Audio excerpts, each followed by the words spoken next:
من الحلويات التقليدية تاع زمان اللي نحبهم وما همش حلوين بزاف. هذا الجاتو بحشو الكاوكاو والمعجون والجلجلان، لكم 60 حبة، بزاف بنين يذوب في الفم، لازم تجربوه.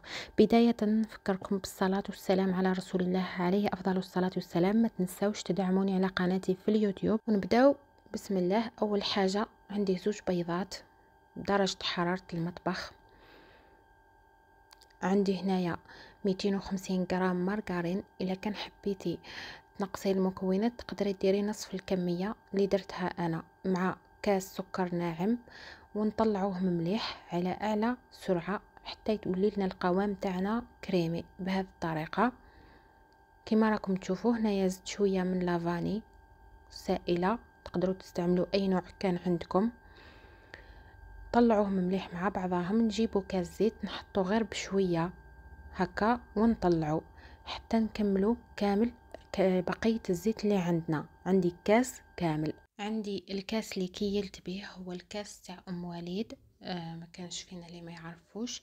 هنا بعد ما نطلعوها مليح ونكملوا هذه كامل الزيت اللي عندنا، نجيبوا الفارينه نغربلوها ونجوزوها هكا على الصفايه، نزيدوا عليها نص كيس خميره كيميائيه، ونطموا العجينه تاعنا حتى نتحصلوا على عجينه تكون طريه ومتماسكه. ما نكثروش بزاف الفارينه، كما تعرفوا العجينه تاع الصابلي تجي طريه وما تجيش شايحه. اذا شيحتوها الكاطو تاعكم راح يجي يابس وما يجيش مليح. نخليو العجينه تاعنا تريح شويه، نجيو نوجدوا الحشو فيه نصف علبه معجون، نخلطوه مليح حتى يولي القوام تاعو كريمي بهذه الطريقه. نضيفوا له 5 ملاعق كبيره اكل تاع الكاوكاو يكون محمص ومرحي بهذا الشكل. نضيفوا له 2 ملاعق جلجلان يكون محمص، ونضيفوا له شويه من حلوه الترك اللي هي الشاميه. نخلطوهم بهذه الطريقه نتحصلوا على واحد الحشو بزاف بنين كما راكم تشوفوا.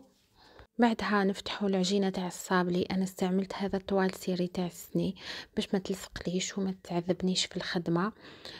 خيرت المول هذا الاوفال، درت شويه حشو هكا في قلب الحبه، ومن بعد غطيتها ونطبعوا بسارتو اللي يكون قل منه. بهذه الطريقه تخرج لنا الحبات تاعنا اوفال، يجيو يهبلوا. نطيبوهم على درجة حرارة 180 درجة مدة الطياب 10 إلى 15 دقيقة كما راكم تشوفوا. بعد ما يطيبوا لنا مباشرة ندهنوهم بالسطح تاعهم، ندهنوه بشوية تاع المعجون بهذا الشكل، وبعدها نرمدوه في الكاوكاو المحمص والجلجلان المحمص اللي كنت خلطتهم مع بعضهم كما راكم تشوفوا. هنا رمتهم مليح. بعدها هذا هو الشكل النهائي تاع الكاطو تاعي، يجي ذوب في الفم بواحد الحشو بزاف بنين. لازم تجربوه، يعني حلوه تقليديه ماهيش بريستيج ولا، بصح بزاف بنينه تستاهل انكم تجربوها. اذا عجبتكم الوصفه ما تنساوش تخليوا لي رايكم في التعليقات. والسلام عليكم ورحمه الله تعالى وبركاته. نتلاقاو في عدد اخر ان شاء الله.